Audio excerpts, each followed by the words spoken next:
Myself Iklasur Rahman, and I'm the teacher of Samsi mission, and I'm taking the chemistry classes. So today's session basically we are going to discuss the question answer about the metals and non-metals. Okay, so first of all I will ask the questions and everyone or someone are able to answer, then raise your hand. Okay, so as you know that the every metal when react with dilute acid, then it gives metal, salt and hydrogen gas. For example, metal such as sodium when react with dilute HCl. So as you know that HCl is the acid, as sodium is the metal, then what happened? It will give the NaCl, that is the metallic salt. This is the salt and hydrogen gas. But there are some problem when metal like potassium or sodium or magnesium react with dilute nitric acid, then the hydrogen gas and salt will not be given. So why? So this is the question. So anybody else? Okay. So he wants to give the answer.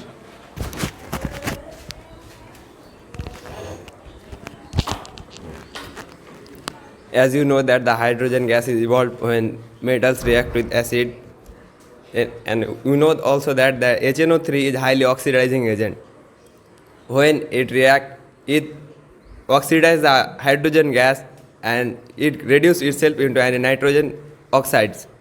And as exceptions also there, like magnesium and manganese react with HNO3 to produce a hydrogen gas. Okay, thank you. The answer is very fruitful and suitable for these questions. Okay, so now I am going to ask the next question. The question is that, as you know that every metals, so there are three types of metal, you know. Some metals are very reactive and some metals are very least reactive. And some metals neither very reactive nor very less, like a moderate reactive. For example, sodium, potassium, calcium, magnesium are very reactive. On the other hand, the metals like copper, silver, gold, platinum, etc. are very least reactive. That is why this type of elements are called noble elements. Okay.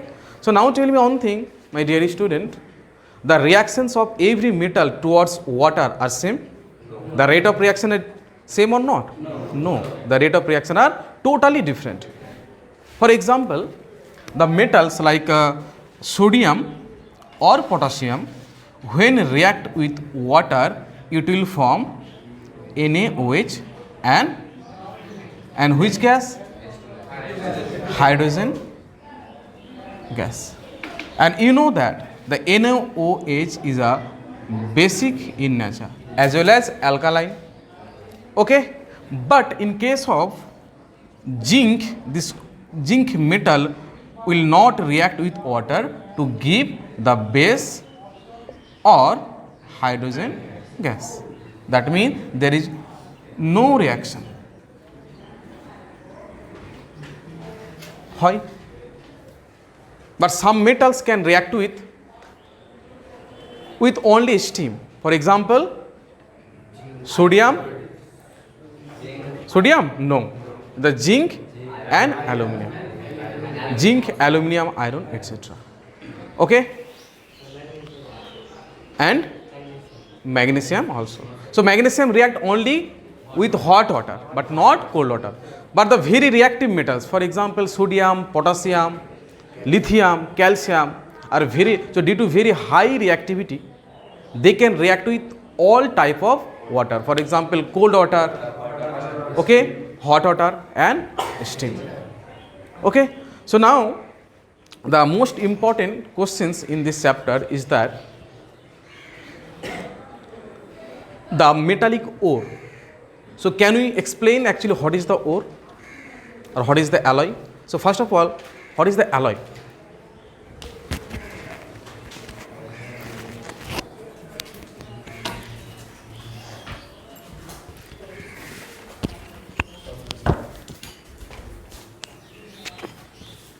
Alloy is a composition of two or more than two metals or non-metals. Is- the alloy is formed. Alloy is made because of metals or non-metals react with oxygen or example is steel that is made of iron and nickel. Like brass, it is made up of copper and zinc. It's also alloy. Thank you for giving the answer.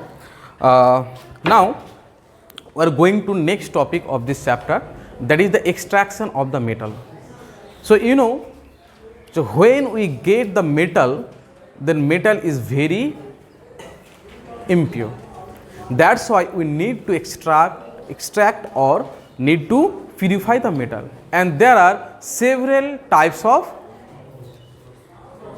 ores, and also there are several type of technique to purify the metal. So some of these are calcination, roasting, electroplating. So now question is that I would like to ask the question, in electroplating process, which metals should be used as an anode and cathode and electrolyte? Okay.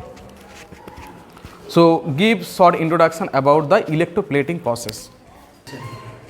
Electroplating is the process in which the metals are covered with a thin layer of metals to prevent them from rusting and etc. The metals which are used for this are zinc. Zinc is used for galvanization of several metals for not to be corroded or roasted. আর কিছু sir? Okay. So actually the most important topic, so this is the revision class and question answer session. That's why again I would like to revise the one topic, that is the electrolytic refining process. Electrolytic refining process. Okay. So as we know that when we get the metal, then metal is not in pure state. Some impurities are mixed. That's why we need to purify the metal. So electrolytic refining process. So this is the method to purify the metal. Okay. So now let's discuss. So first of all, we have to take a container. So basically we are taking the container. Okay.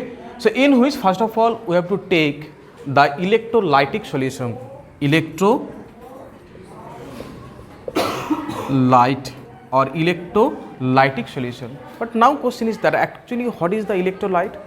So electrolyte is basically the metal salt of that particular metal.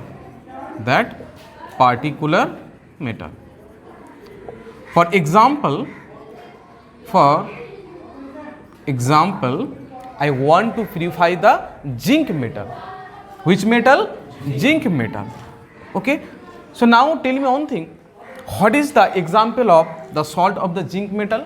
That is the zinc sulfate. So this is the metallic salt. So this is the salt of which metal? Zinc metal. Zinc sulfate. So zinc sulfate can be used as a electrolyte. Or what is the electrolytic solution? The solution of zinc sulfate solution. So first of all we have to take the electrolytic solution in a container, and in which we have to add two electrode.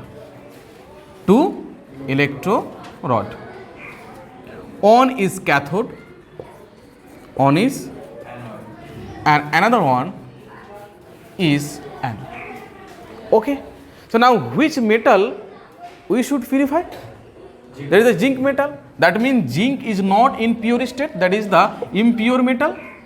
Impure metal. And impure metal will be taken as a anode. So here zinc impure metal should be taken. Okay. And cathode will be made up by pure metal. Pure metal. So when two electrodes are connected through a electric field or battery, then the zinc or impure metal will dissolve into the solution, and after that it will deposited on the pure metal electrode, that is the cathode, and there will be some mud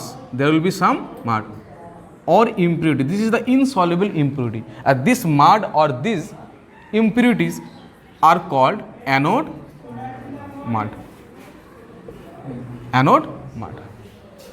Okay, so what we have learned? We have learned that the anode would be made by impure metal and cathode would be made by pure metal, and these two electrodes would be partly immersed into a container in which the electrolytic solution are taken. So what is the example of electrolytic solution? The metallic salt. For example, zinc sulfate, copper sulfate, etc. Okay, thank you.